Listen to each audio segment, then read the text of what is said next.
Johnson has said he would additionally like to cut funding for public broadcasting, PBS, which does receive some support from the federal government.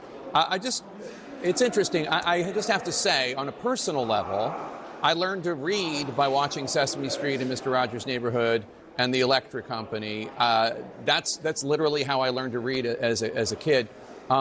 Why do you not think PBS is important? Well, listen, I'm a member of the DOJ Subcommittee of Oversight. We were tasked with finding waste, fraud, and abuse in the federal government and highlighting it. And one of those that we found, which Republicans and conservatives have talked about for decades, is state-sponsored media in the United States. China and North Korea have state-sponsored media. The United States does not need state-sponsored media.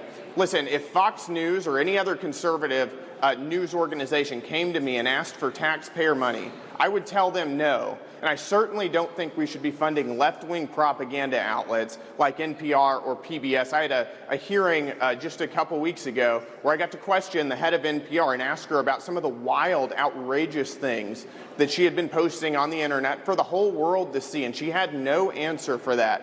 The American people are sick of funding institutions who promote values that they find repugnant, and that's what we're doing with NPR and PBS. And that's what we are hopefully soon, via a rescission bill, going to pull those funds back. Okay, but Sesame Street? I mean, Daniel the Tiger, Wild Kratts? I mean, you have little kids, I know, and I'm sure you and your wife can bring them great educational programming. But a lot of kids might not have access to cable, and I didn't when I was little because cable didn't exist. But, I mean, PBS really helps little kids. I mean, I'm talking specifically about kids learning how to read through Sesame Street and similar programming.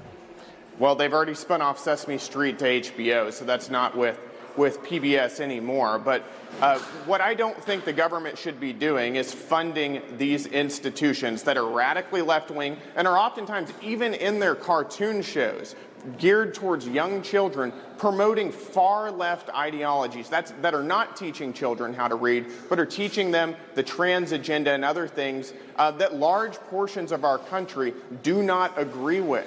Our tax dollars should not be funding institutions and ideologies that are promoting values that many people, including the people of Texas 26 that I represent, find repulsive.